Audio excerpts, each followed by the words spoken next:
And when you're sending traffic to your website, just avoid the temptation of sending them all to your homepage.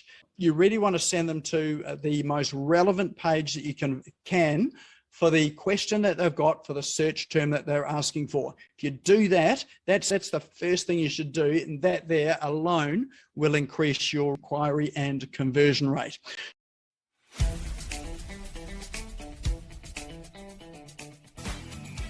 This is the Business Owners Smashing It Online podcast for entrepreneurs and business owners looking for cool online tools, apps and strategies to make business easy online. My name is Nik Cree and I'm your host. Each episode features a guest expert demystifying the online universe, sharing inspirational ideas and providing tested real-world strategies to help you get the most of what's available online to grow your business today. Don't be a slave to your business, get your business working for you. Subscribe now and get some great content and ideas for you and your business today.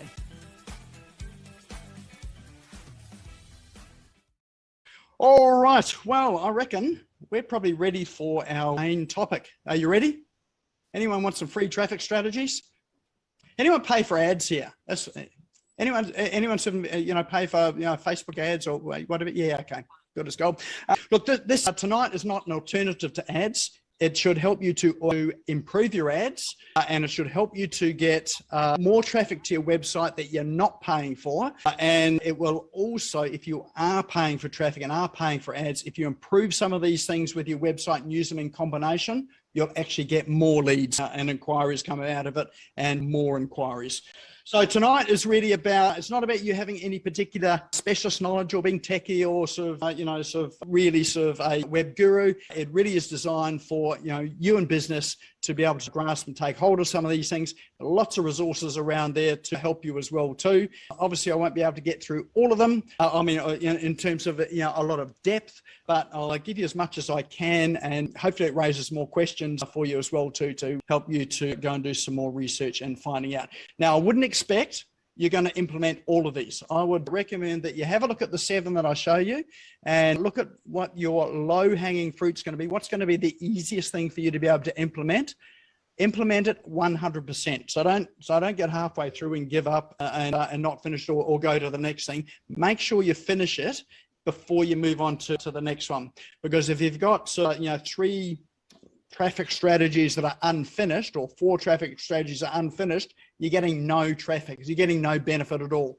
But if you finish one, you'll get the benefit of that, and then you can start on the next one. Finish that one, get the benefit of that, and they will just layer on top of each other as well too. The other thing about these strategies too is that they don't. You can use them in isolation with each other, but you can also use them in combination with each other as well too. So they can all work together to really amplify and magnify the traffic that you get through. Free traffic, what that means, it means that you're not paying any money to send people to your website. But it doesn't mean it's not going to cost you any money, or it's not going to cost you any time. So you will be investing time into it. So it does take time for you to do that. So be prepared to invest some time in to learn the stuff and to implement it.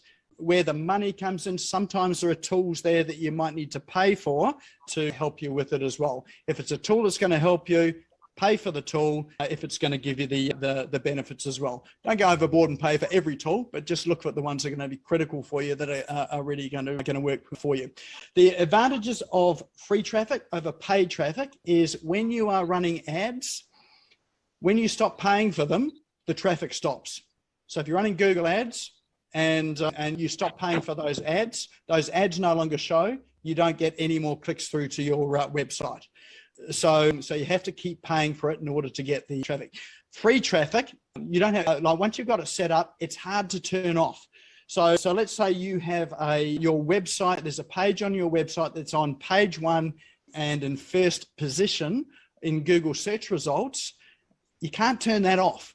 It's going to be there until sort of someone optimizes and sort of pops up above you, or doesn't work to pop up above you, but it's going to stay there. I mean, you can turn it off if you take down the web page, which is probably not your objective. So paid ads gives you more control about how much traffic you get to your site. You can tweak it and have that control. Free traffic, you'll get a constant stream of traffic coming through. Sometimes it takes you longer to get it. It takes a lot more work and energy to get in there, but it certainly pays off in the long run. All right, so let's bring up my screen. Okay, hopefully you can see my screen there, which has got the 7 traffic methods. Just give us a thumbs up if you can see my screen. Sweet, excellent. All right, so traffic, all it is directing people to your website. That's it. So that's the job of both free and paid traffic, is simply to tell people you exist and to send people there. So, and why is it important? Well, just consider this. If you have a physical shop and you build a physical shop in the desert with no people around, then it's highly unlikely, however good your product and service is, very unlikely you're going to make any sales at all. Not because you're no good, it's just that no one knows you're there and no one knows that you exist. That there is pretty much the landscape of the online world today. So people put up websites and people just don't know that those websites are there because they can't find them. And the reason why they can't find them is that they're sitting on page 15 of the search results, which is probably there or further back when you first put up a website. So you need some strategies there to let people know that you are there. So these free strategies, they work for if you're just launching a website, or if you're just working on, say, a web page. You've just created a web page and you want to drive traffic to a web page. So it works for that as well. So one thing you should think about your website is your website is a number of websites in that same vehicle. So every page is a mini website in its own right. So each page stands on its own, pretty much when it comes to getting traffic.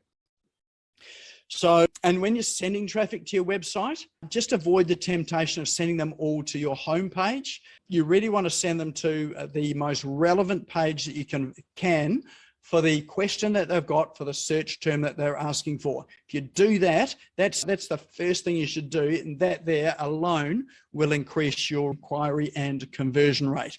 So have a look at what people are looking for, what they're searching for, and try and tailor your content to the questions that they're asking, and go and try and answer their questions. If you can do that there, you don't actually need to know too much more about search or search optimization than to do that. If you do that, that there is half of the game. There's a whole lot more to it, but if you do that, that's really where you start. So really we want to move your online store out of the desert and into a shopping center or a shopping precinct where there is lots of traffic. All right, so here we go. Here's some of the ways to do it. These are methods that I use and I use reasonably effectively as well too. So I'm not going to be talking to you about free strategies that other people about. These are things that I do, so I know that they work as well too. And if you do do some of these and take them on and commit yourself to it, you will get results as well too. So first thing is have a blog. How many people here have got a blog? A few of us. Okay. How many people are actively posting on that blog? And so like once a week, or once a month. Yeah. Okay. So a few of us. So the first thing I would say to you is get active with blogging, create content, write articles. And in fact, it's not that hard as well too. So you already know what your area of expertise is. If I was to give you one tip that is really going to help you to easily write a blog post, that is to record yourself as you're having conversations with your clients and customers. So because you know your topic so well, you will be surprised what comes out of your mouth. Some of that stuff that comes out of your mouth is fantastic content for a blog. Now, the reason for that is pay attention to the questions that people ask you and the answers that you give. That there is really what you should be writing about, questions and answers. So, and when you do that, only for a blog post, only write one topic in a blog post. Resist the temptation of covering 16 different things in one article. So the narrower you write, the more likely it is that you're going to be found, and the more likely that you're going to get up there in terms of search traffic as well too.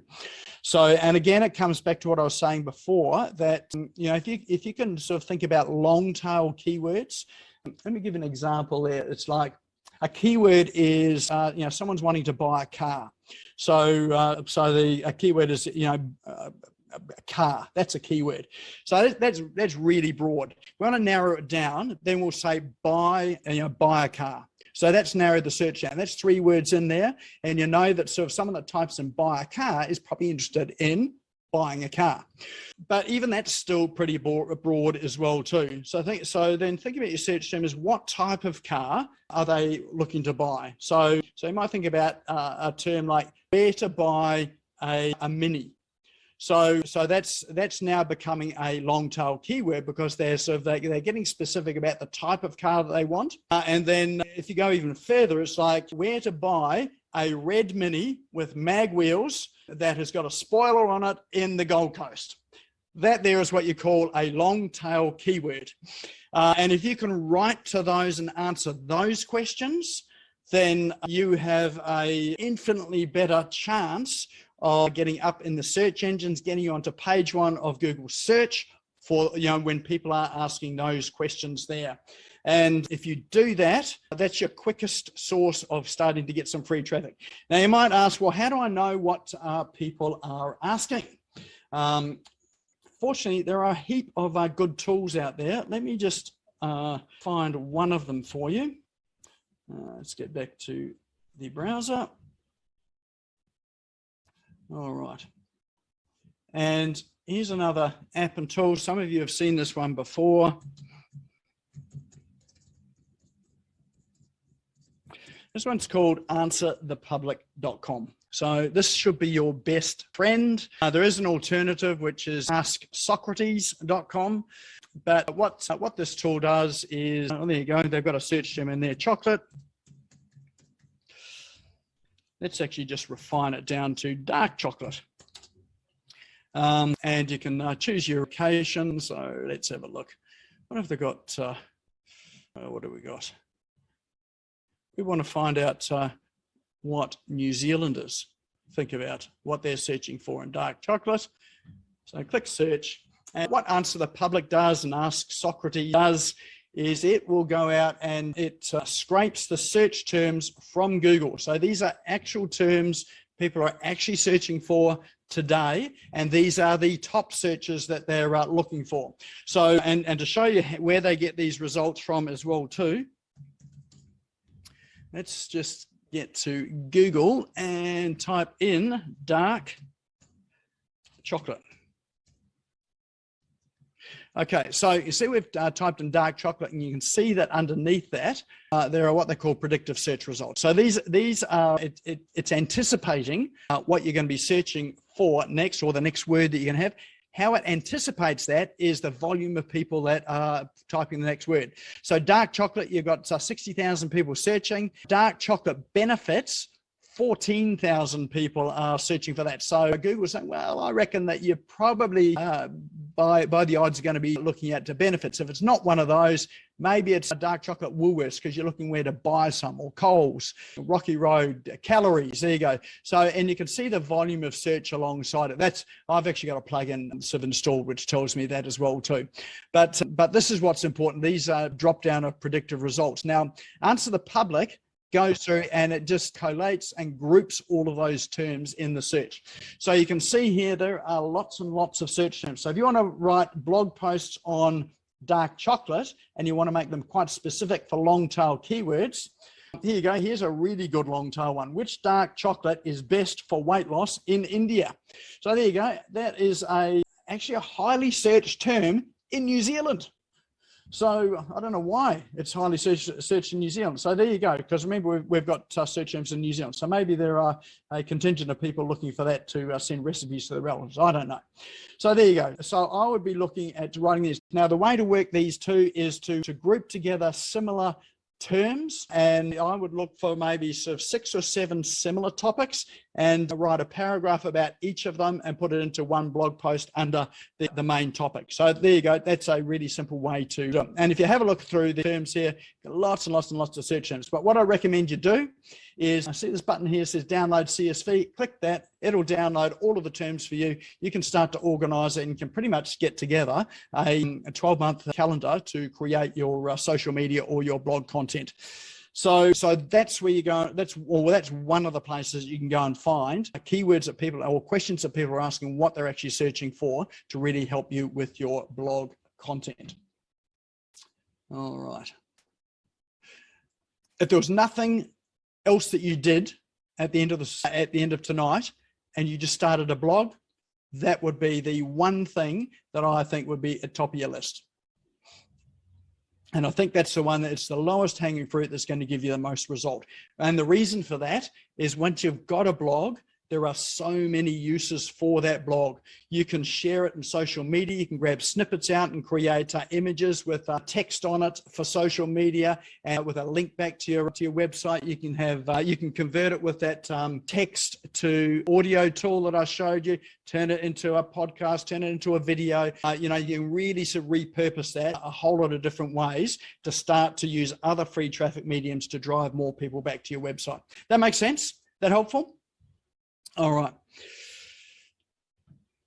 So let's get back. So blog, we're on to number 1. How are we doing for time? All right, I better crack on here. Okay, it might help if I get to the right screen. Let me stop that one. Okay.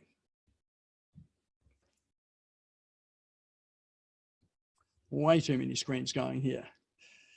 Okay, I want that one there. Okay. All right, that's number 1. Number 2 is video. How many people like seeing themselves on video? How many people hate to see themselves on video? I think they sort of sound funny and whatever. Well, I reckon you just need to get over that, because it's one of those things that is one of the most important mediums. Podcasting, interesting enough, is probably more important and more engaging than video, because it's more flexible and that people can listen to a podcast pretty much anywhere. But if you start with video, you've got moving pictures and you've got the audio as well. So you only need to do the one. So best place to start with video is, I would say, get your face out there. My favorite mediums are Facebook Live and LinkedIn Live. So do live videos. So don't pre-record stuff and get up there. Just do imperfect live videos. There's 2 reasons for that. One is, if you're doing it on the social media platforms and it's live, then the algorithm will pick it up and it will spread it a lot further, a lot more quickly than it will pre-recorded stuff. And the reason for that is people will comment, they're engaging, and and if you can really get people to comment as they go, then that there really helps to kick the search engine algorithm off and helps to spread it a wee bit further. The other thing you can do with video too, and this is what we do as well, is you can share your video through a number of different groups and pages as well. So whenever I go live, I will do it on my own personal profile, and then we'll share it to my pages, so Facebook pages. So we've got a SmashGo Facebook page, we've got a Nik Cree live Facebook page, so they get shared there at the same time. Also share it to business owners Smashing It Online Facebook group. And so it's really, so that way it's visible in 4 different places on Facebook. So it's got 4 different opportunities for people to come in and see it. So they may not see it on my profile, but it might pop up in in my group on their feed, or it might be on one of the pages. So it just extends the reach and gives you more opportunity to reach people. And there are some groups out there, and that will allow you to share videos in the groups as well. So don't just share videos into anybody's group. You'll get banned and kicked off some of those. Make sure that either you ask or they've got rules around it which allow you to share in there. Now, with your videos, my suggestion is treat it like a blog. So don't use your videos to sell. Use it to create, to be helpful, to create good, valuable content, get people to ask questions, or maybe you're answering questions. So if you've been to serve that site like Answer the Public, and you've created a blog post around some of the topics there, pick out one of those and talk about those in a live video. So that way there, you already know that people are asking the questions because they've been searching for it in Google, because it's in, it's one of the ones that's listed in Answer the Public. So likelihood, people that are searching on Google are still hanging out on Facebook and LinkedIn and Instagram and TikTok and those places there. So just use that same content and talk about it. Talk about it off the cuff. Don't read a script. If you really need a prompt, just grab a sheet of paper or something where you've got 5 bullet points on it or 3 bullet points on. Just talk to those bullet points, and that really is enough. People don't expect perfection on these platforms, and what will happen is the more that you do it, the easier you'll become with it, the more familiar you'll be with it, and the more confident you'll be as well too. Now with the live video content, what you can then do with that, and this is what we do, is we use it for repurposing. So I always add a reasonable sort of caption text with my live videos. We'll download that. That becomes the basis of a blog post.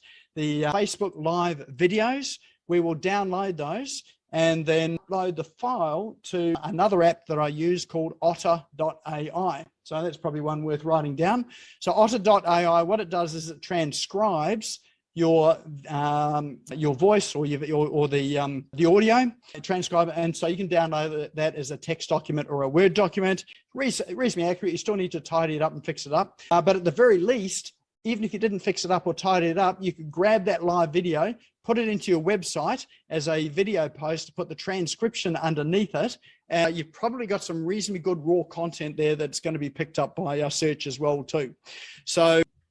So you've got ways of repurposing video as well too. So I always like to start with video because you've got the maximum amount of options in terms of creating lots of content with it as well too. You can generally have a call to action at the end of your video. So even though you're providing content, I would have a call to action. I do a live video every Tuesday. Call to action on that live video. Anyone know what my call to action is? Some of you are probably here because of that call to action. It's come and join us on Zoom for this session here tonight. So that's the call to action. So have a call to action, which is it doesn't need to be a buy one. It could be come to your website. It could be to read more, an article that you've got, a blog post that you've got. It could be any number of things. Just remembering that the most important thing you can capture on your website from someone is their email address.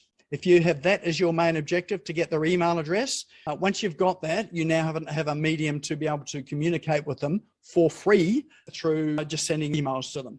And that'll come up in one of the other free strategies as well too.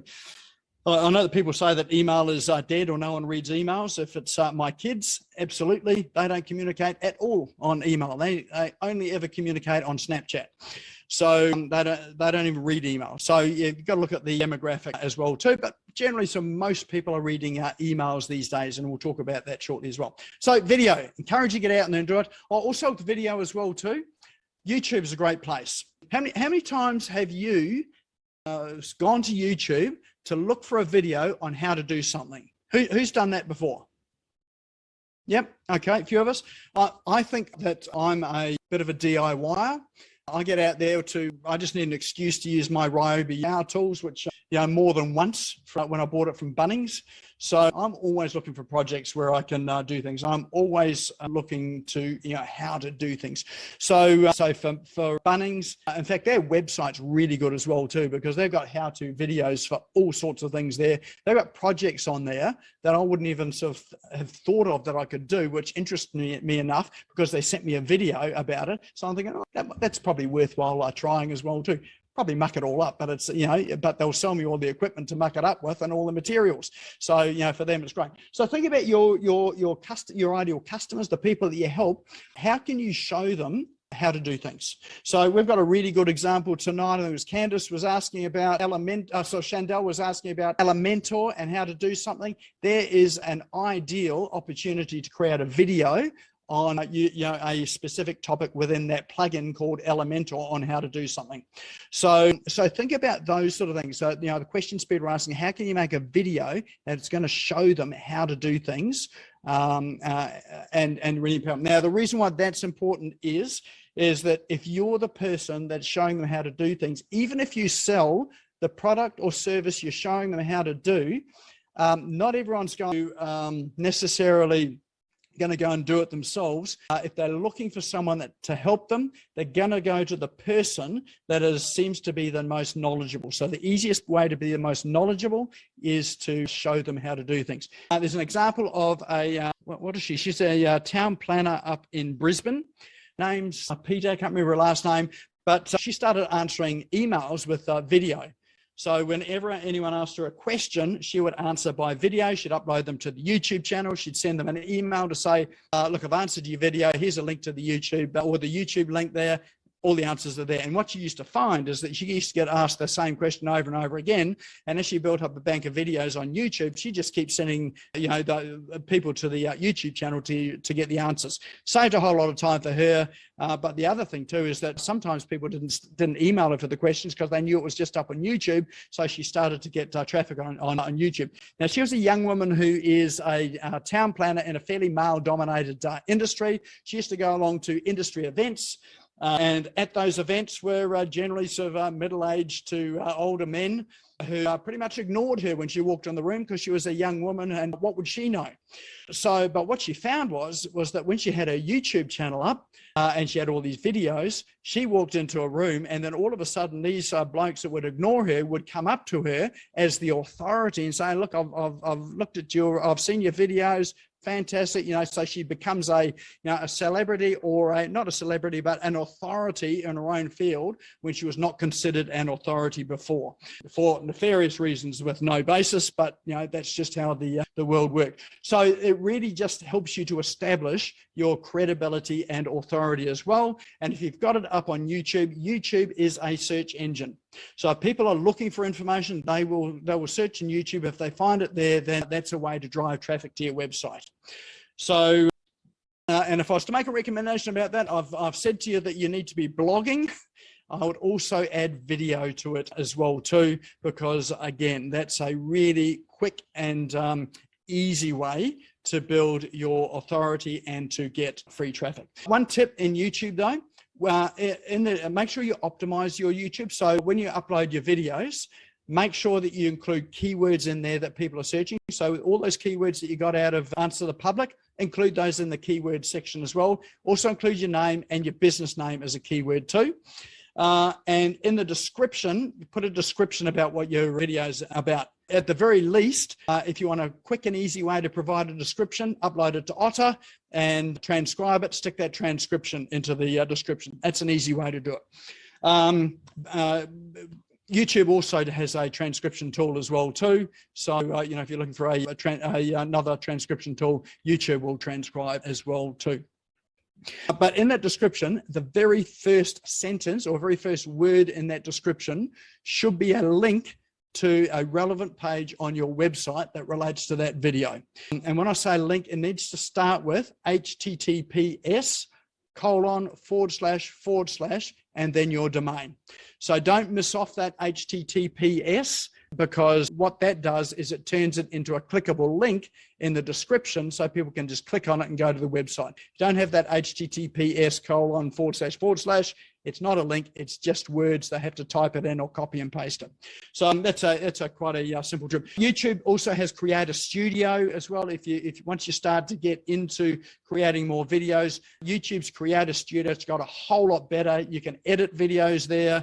You can add captions. You can do all sorts of things there as well too. So, but I wouldn't worry about that too much at the moment. But as you're developing your channel, worth exploring that tool that they've got available. All right, so video. Here we go. Oh, another good way to create video is this. So this session that we've got here tonight, this is all video. This goes up onto our YouTube channel tomorrow, and we cut and slice some of this up and use these for snippets in social media as well, and in our blog posts as well. So, if you're thinking about running webinars or this type of things or meetups, well worth doing, because it just gives you a ton of content as well that you can keep reusing and keep on getting traffic. So once this is over tonight, we've got it up on YouTube. That means that we get lots of free traffic. It keeps coming back to our website from YouTube from people that watch it later on. And I get messages from people that aren't able to make it tonight. They watch it later on. And so it just gives you a whole wider audience, and it can give you an international audience as well too. Next one's email. Don't discount email, even though my kids do not read emails. I know that because I send them emails and they never even open Gmail. So, but email is, people still read emails. So don't discount that. People delete emails as well. I know that when I open up my emails in the morning, the first thing I do is highlight. I use Google Workspace, which is really good because you can highlight all of the emails, all the checkboxes in the emails in one click. I go down through the emails and I just uncheck all of the ones that I want to read. All the others I just delete. So you might think, well, if that happens, what's the point of email? Well, the point of it is that if you are writing highly relevant, engaging content that really is helpful for people and answers those same questions that they're searching for, remember, using Answer the Public and using Google, those search terms, use your emails to repeat the messages, send people to your blog post, send people to your YouTube channel or to your specific videos there as well too. You can do a whole lot more with your marketing with email as well too.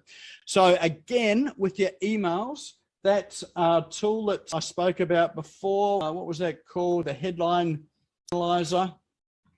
So use that headline analyzer to create your subject, or help you create your subject lines for your emails. So your subject lines is what's going to get people often to open it. So when I've highlighted all of the emails and I'm sort of unclicking all the ones that I want to read, I'm looking at the subject line. It's the only thing I get to read. I'm looking at the it's really the subject line and who sent me the email. Those are the two pieces of information that I use to decide whether I'm going to read that email. So those are the two things you need to pay attention to when you're sending out emails in terms of email marketing. Is your whose name is in the sender's area, and what is the headline in the subject area. Really sort of critical piece of information. So invest in an in a CRM. So a CRM is something like MailChimp, Aweber, Entreport, Infusionsoft, Drip, ActiveCampaign, any of those ones there. They're CRMs. What they do is, you can connect that to your website and to, various other media to collect all the email addresses so that they are in there. So you can write an email once and you can send it out to everybody at a click of a button, or you can separate people off on the basis of interest, how they found you, what it is that they like, and you can send them specific emails that are targeted and tailored just for them.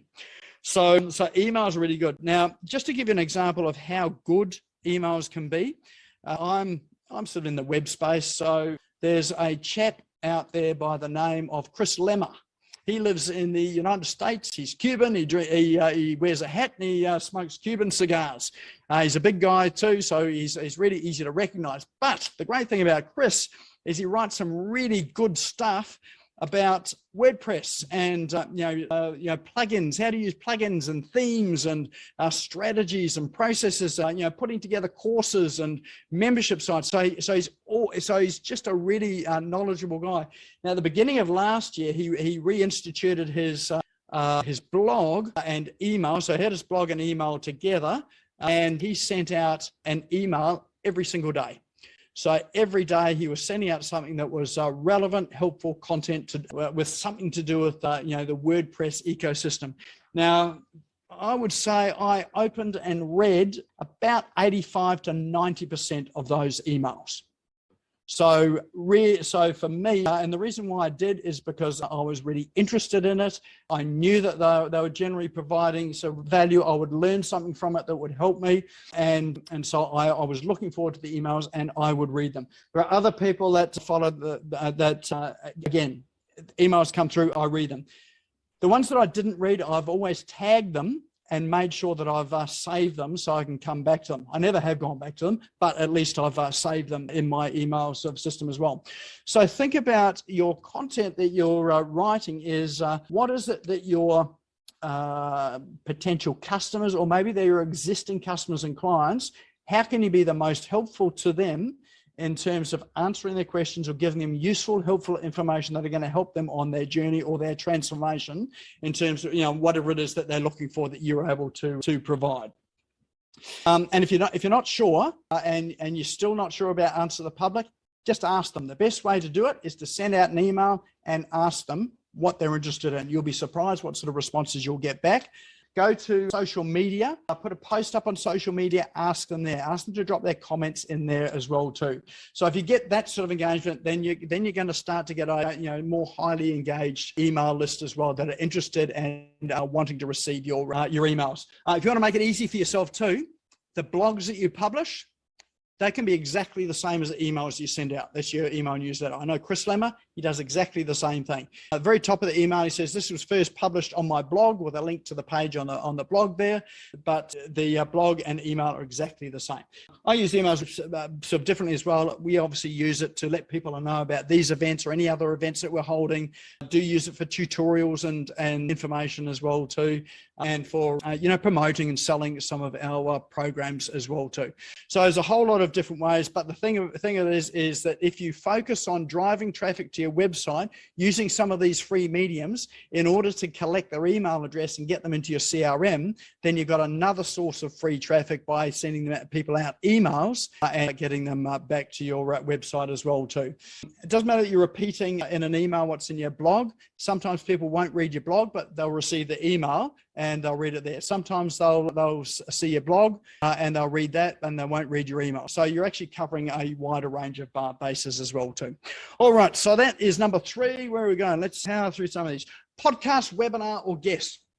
Look for podcasting opportunities or webinar opportunities where you can be a guest speaker or where you can be interviewed.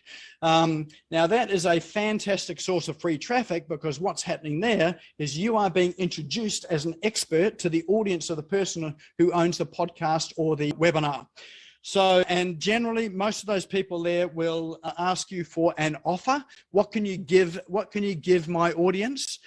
Or at the very least, they'll say, where can people get in touch with you to find out a bit more about what you do or to have a chat with you?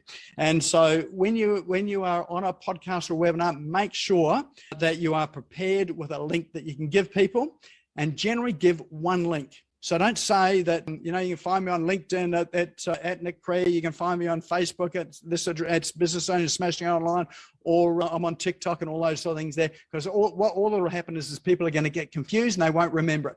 Just have one thing. You can find me at smashgo.co. That is smashgo.co. That's it. That's all they need to remember. And give them that. If you've got a special offer for them or whatever, just give them the page where that special offer is, or whatever it happens to be as well too. So, but definitely get on. Have a look. If you have a look in Facebook, there are Facebook groups. There's probably LinkedIn groups for it as well too.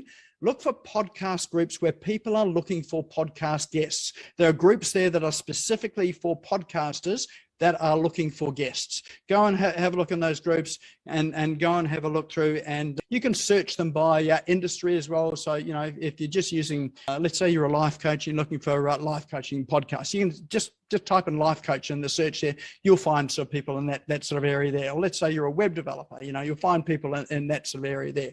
So, and now the thing with podcasts as well, don't just approach people to be a podcast guest. Go and listen to their podcast to start with. Subscribe to them. People will see you subscribing to them as well too. So you're supporting them. And also leave a comment. If you can leave a positive comment, review, that sort of thing there, do that as well. Never ask to be a guest in the comments. So you want to be a participant first, and an active participant that they recognize. And so when you do contact them or they contact you, they've already got a frame of reference of, oh, that was Catherine, who she's commented about sort of 6 or 7 times. So I think she seems like she's really cool. I'll be happy to sort of have a conversation with to see whether she's going to be helpful. So just be a bit strategic about it in terms of that sense there. Be a participant, and then sort of you'll often find that sometimes they have a call out as well too. When they do have a call out on, say, a social media page, look, I'm looking for a podcast guest in this particular area or this specialty, you can then lift up your hand and say, hey, look, I've been listening to your podcast, really interested in it, love the episode that was about such and such. My area of expertise is this. Love to be on your podcast if you think that's going to be helpful for your audience. So something like that there. But I would recommend, if you can get onto a podcast or a webinar once a month, that there's going to really accelerate your traffic. It's free. The other benefits of it too, often your podcast hosts or webinar hosts will give you the audio or the video to use for yourself as well. When you're on it, make sure that you promote it on social media and through email, on blogs, whatever it is. Promote it beforehand, promote it after as well too, so that one, you're giving back to them, but it also gives you credibility as well with your own audience or your own sort of people that are looking at you, and wider afield as well too. All right, what's next? Social media. Yes, we talk about social media all the time. How many people here finding that reach on social media is going down? Really hard to get people to see your posts. Anyone find that? Yep. So organically, it's just getting sort of harder and harder and harder. I think sort of Facebook, you're lucky to get 3% cut through sort of on your friends list. Only 3% of people will see it. Sometimes it'll be 1%. I know that when I do my live videos, a couple of years ago, I was getting, it wouldn't be uncommon to get sort of 500, 600, 700 views, as I'm going live. These days, if we can get to 50, it's that's a win. So that's really been sort of what's happened in that space. But don't discount it. Socials are really good for brand building, and it's good for profile as well. You don't need to post about your business, although it's helpful that you do post about your business, but mix it up with personal stuff. Be opinionated. So really offer your opinions on social media as well. Don't worry if people don't like you or block you, unfriend you. That's happened to me lots of times, because on the other side of the equation is you get people that really sort of love you and support you and come and back you as well too. So you really can't build a business being on the fence and being neutral. You have to take a position and take a stand. If you can be polarizing, which means that some people hate you, some people love you, maybe not, maybe hate's a bit strong, maybe they don't like you and other people like you. But what happens in that is that's what generates a discussion. Anything that's neutral or pretty bland is not really going to generate a discussion, but things where people have got a view or an opinion and you've taken a side, that will generate discussion. And it's that discussion there and your contributions to the discussion. So make sure that, if you start a post and there is discussion, keep contributing to the discussion. And it's that there that gets people to know, because what people tend to do is they think, who is this person? They'll hover over your profile. And if you hover over it, then information comes up about who you are. And then sometimes I'll go and visit your page. Well, this is what I do, and I'm assuming other people do it as well too. I'm probably just a big stalker. Maybe you guys aren't. But I'll go to their page. I'll have a look and sort of see who they are. What do they do? I look at their website. Have they got website links? I'll click on their websites. I'll have a look through their websites. Look at other social media profiles. So I've got other social media profiles. Look at that. So that process there is really a process of people getting to know who you are. So if you use your social media in that way, people start to become familiar with you and get to know who you are, and they get to decide whether they like you or don't like you. Doesn't matter which one it is, just as long as they decide that they like you or don't like you. So the ones that like you are probably more than likely going to be people that want to work with you. So there's your pool of people that out of that, there'll be a subset in there that you may be able to work with. The other thing with socials too, create a group. Or if you've got a business, you should always have a page, but also create a group. Now, a group is an interest group. So it's not a group that's your business name per se, but it's an interest. So, what are the things that people are really interested in? What am I looking at here? We're looking at, let's say Ron. So Ron here, he offers, so he's a coach and helps people in the, was it over 50s, Ron? Yep, so in the over 50 space. So he could be creating a group which is to do with, I'm old, expired, no one wants to hire me. What do I do for work when I'm over 50? How can I create a business as an over 50-year-old? There's a group there that really sort of tailors to someone's interest. And so, the group is all about that. The discussion's all about some opportunities and things in there. You'll see that if you have a look at groups around, just do a search of groups in your particular area of interest or what your clients are interested in, you'll get a feel and flavor for it. And then sort of, again, you're using AnswerThePublic to help you find topical areas as well too.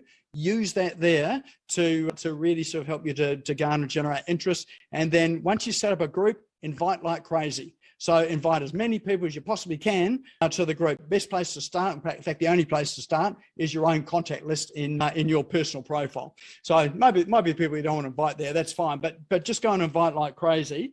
And target is to try and get yourself to your first 1,000 people in your group in 90 days. If you can do that there, then you're well on the way. Now, the reason why a group's really good is that they are more highly engaged often than people that are just on your wall. They're there for a purpose, and you can often do things like you can create instructional things in there. You can create tutorials in there as well too. You'll know that people are interested. So if you start to provide some sort of value in that sort of group there that people just want to keep returning to it, it becomes a bit like an extension of a blog, but this is a blog on social media. You'll find that as people get engaged, they'll come and check you out. You can start to make some offers in there and get people back to your website. Don't make it a selling group, but you may sort of offer things in that group every now and again that gets them back to your website. So again, it's another good source of free traffic. You don't have to have just one group, although I would suggest that you just have one group to start with, because you do need to manage it as well too. You do need to keep it active. You need to be in there pretty much every day so that you're sort of keeping it reasonably active. And get some really good communities and groups around. And the narrower the interest, the more highly engaged that people are going to be, and the more likely you are to get people that are so birds of a feather that flock together in there, that will start to help each other. So you want the group to be one, not where you're necessarily helping everyone, but where everybody else is contributing in there, helping everybody else. So they're contributing in there. You're the facilitator in that group. You do need to moderate it to keep out the trolls and that sort of thing, but if you do that, then it works well. All right, let's flick through the rest. Directories and citations. Make sure you get your website onto as many directories as you can. When I'm talking about directories are things like Yellow Pages, True Local, Hot Frog. If you're in an industry, find industry directories. Let's say you're a tradesperson, get a tradesperson directory. I know that even on Facebook, there's a concreters directory, would you believe? So just find as many directories to get into as possible. They're a quick and easy source of free traffic back to your website. You'll often find that when people are searching for types of businesses, directory listings come up in the first page of search. So it's a good way to get on page number 1 of search if you're not on it for your own website. Okay, next one, joint ventures. So look for people that are in similar non-competing industries where you can package up stuff together to promote to our clients, or you could do something like have you can contribute to their newsletter or as a guest poster to their blog. You can interview them in some sort of podcast or webinar if they've got one as well too. So have a look at your contacts around there that would be good joint venture partners where they're happy to share you with their audience, you're happy to share your audience with them, and that way you're getting you're getting sort of traffic from them and vice versa. So I'm big on joint ventures. I know that some people on here are joint venture partners of mine. I'm looking at what have we got? Brad, Jeff, so Jane have all spoken here on this webinar here. So sometime in the past 5 years or so, some have spoken a number of times. That's an example of a joint venture there. I'm happy to sort of have a guest speaker here because it means that I don't have to do all of the work, but it also means that I'm providing some good value to people that come along on a different topic that I don't know much about, but is relevant to the world of business and being online on business. Oh, there's Steve as well there who's been on as well too. So joint ventures, think about sort of who you can partner with to do things. I've also done joint ventures at expos where we've provided a way bigger prize to encourage people to put business cards in a business card drawer that they wouldn't if I just offered up a prize of my own. So, so at a couple of the expos, we've offered up a $30,000 prize just by bundling together services from, so about 10 different partners into one big prize. We got all the leads and business cards into their drawer, and everybody got all of those leads and business cards, and they got more than they would have if they just had their own standard, did their own thing just by themselves. So joint ventures really sort of work ideally sort of for all partners. All right, next one's Google My Business. How many people here have not got a Google My Business profile?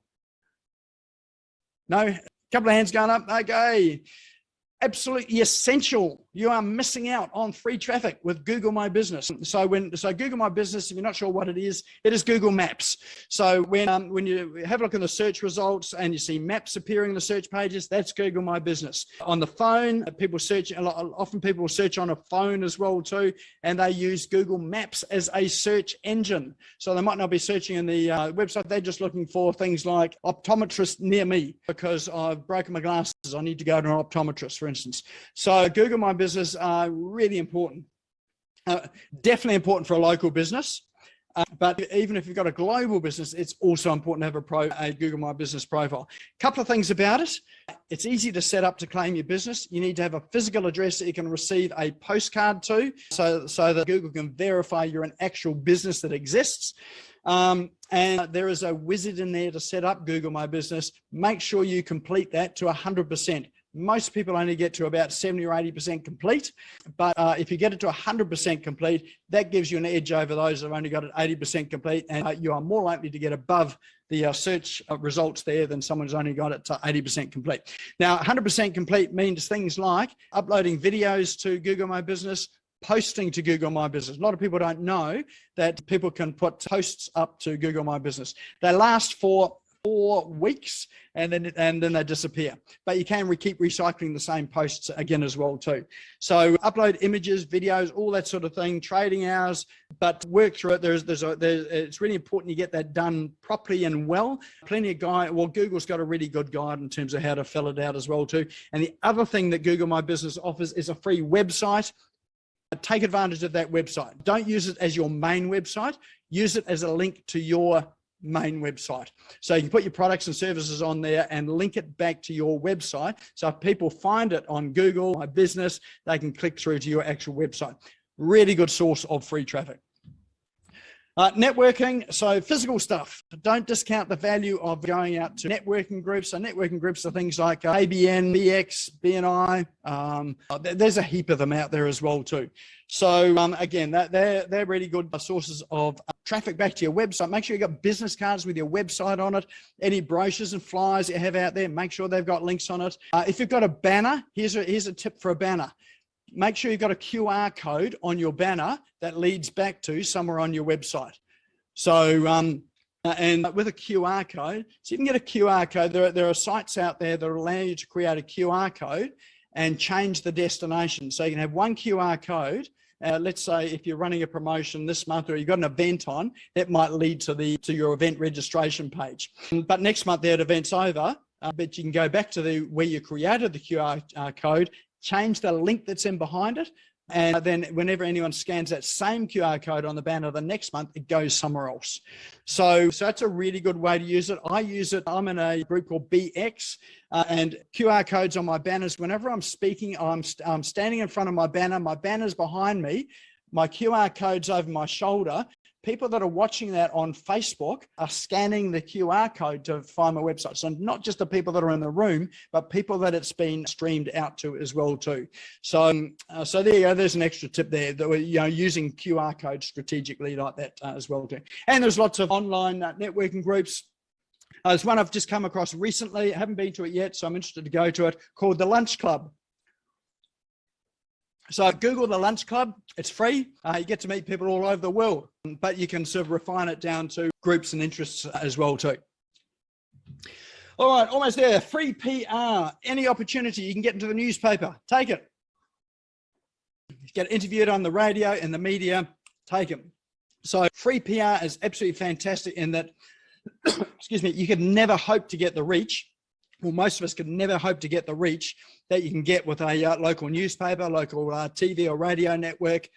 And if you can get it for free rather than paying for it, one is it's more credible. People are more likely to believe it. And two, your reach is just a whole lot wider than just an ad as well too. So you might wonder, well, how can you get PR? You can contact journalists. Journalists are busy people. Best place, if you're starting out, is go to a site called sourcebottle.com.au, I think it is. I think they're in New Zealand as well too. So just look up Source Bottle. That is a journalist site, and they have call outs there for people that they're looking for to interview on particular topics and subjects. You've got to be really quick. The emails go out, I think it's 9 in the morning and 12 in the afternoon. Ish, different time zones, but they send it out. I think it's on in Australia here. It's Australian Eastern Standard Time. It needs to be reasonably quick to jump on those there. So I would suggest just having your topics that you can speak about or interview about. Just have a document somewhere where you've got your topics in that you can just cut and paste and put into the call outs. And don't just cut and paste, but also make a comment on why you think you've got an interesting perspective as well. Now, if they're looking for something, let's say to interview someone on a particular topic, and you've got an opposite stance to it, also submit for that as well too, because sometimes they're looking for an interesting angle which is different to what they've asked for.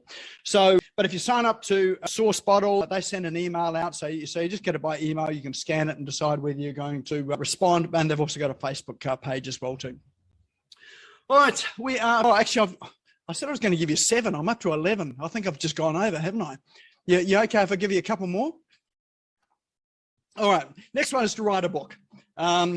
It's easier than it sounds. There are a few people here that are authors. In fact, your start to a book is to be writing blog posts regularly, turn some of those blog posts into an ebook, and then turn some of your ebooks into a book. That's a simplified process to go through. And these days you can self-publish to Amazon. That can be an electronic format. It doesn't even need to be hard copy, but if you can get hard copy, that's even better. That'll drive you traffic as well, because you never know where your books end up. And on Amazon, if you make sure you've got clickable links in your preface and certainly the start of your book, it means that people that don't buy your book, that are just scanning through the preface and the introduction on Google, they can actually click on your links and get through to your website too. So there's a sneaky trick to be able to use Amazon to drive you some free traffic if you've written a book. Amazon's not the only place. You've got Scribed, Kindle's Amazon. There are a range of other places as well too. SlideShare, that you can publish your ebooks and documents to as well too. All right, very last one I've got for you is free traffic, and that's mini courses. If you've got knowledge that people want to learn, or information they want to learn. Remember I talked about using a video and creating sort of short tutorial videos. You can also create mini courses that you can sell for $1, $2, $10, $20, $40 or whatever. In that cheaper price range, I would suggest anything under $30 or under $47 is a good price range to be able to create courses to sell them. The idea of selling the course is to get people to buy them that are interested in it. If they're paid $10 for the course, they are probably more likely to be a more interested client than someone that is not paid for it. So, and when I'm talking about mini courses, I'm not talking about full-blown courses, but it's a course on one specific issue or topic. Remember I talked about long-tail keywords? Make a course about a long-tail keyword or a topic. So go to AnswerThePublic and make a short course on maybe sort of 3 topics in AnswerThePublic. So it could be a blog post. So it's really just an expanded version of it. If you're selling it for $10, all you need to do is create a video. The mini course just needs to be a video of you talking about your experience and how to solve the issue or give some sort of solution around it. That's it. You don't have to provide downloads and PDFs and all that sort of thing. It doesn't have to be highly professional. It's only $10. People are not going to ask for their money back for $10, but it's the information they're after. So some of the courses that I've sort of seen and have bought for $10, the person who's running the course has just picked up his iPhone, just recording his thoughts on how he does things. That's it. So it doesn't have to be really sort of flash as well too, but it's a really good way of generating additional leads and additional traffic. You can market that up on social media, and you'll start to get generate traffic coming through for people that are interested in that sort of area there. So that's it. I said 7, but I gave you 12. Is that okay? So what now? Well, really is up to you to decide what you're going to do with it. So out of all that, any sort of comments or feedback about anything that's really garnered your interest, and what you think would be your lowest hanging fruit that you could do something with and commit to something sort of tomorrow. Steve.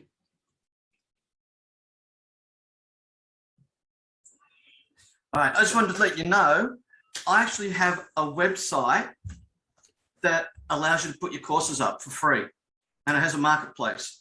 There you go. So yeah, I built it for Irene, my wife, because she's a course creator. Yeah. She helps people create courses. So yeah, I built riseupcourses.com. And there you can put your videos, there's quizzes, there's certificates, there's everything you need. It's not a WordPress site, it's been built by a developer. Yep. And yeah, I'm letting everyone use it for free. Awesome. Well, drop that link into chat if you like. So that's a great resource if you're happy for people to have a look and check it out. That's awesome. All right. Any other comments, feedback? What are you going to do? That's all good info, Nick. That's a lot of stuff you've given people there. I suppose the challenge for most people now will be to go away and put some of it in place. I think the best advice you gave was at the very, very beginning, and you might rehash that for people again, was that, like, if they take all of that stuff that you just gave us in its entirety, people might go, oh, mate, that's a lot of stuff. Oh, where do I start? And it's a lot of stuff going on there. I think you talked about, and maybe you can probably explain it better than me, I think you talked about just picking one of those things and just doing that really, really well. So maybe you can go through a bit of a chat about that again, because there's a lot of stuff there, a lot of really good stuff, obviously, but people might be a little bit like, oh, mate, that's a lot of things to do. I'll be flat out busy doing that stuff all day. So yeah, maybe. That's a really good point. And I would say, yeah, absolutely. That's a really good point, Brad, is just pick one, do that. I know that, you'll get stuck along the way as well too, and you'll need some help. You do need help with it. Make sure you go and find out where you can get help. Lots of resources out there. So just don't sort of, the worst thing you can do is lose momentum. So, if you get stuck, go and find how you can get unstuck. Go and look for information, go and find some solutions. So, but whatever you do, don't get stuck. If you do get stuck, keep going, because through that, you'll actually find your way through it as well too.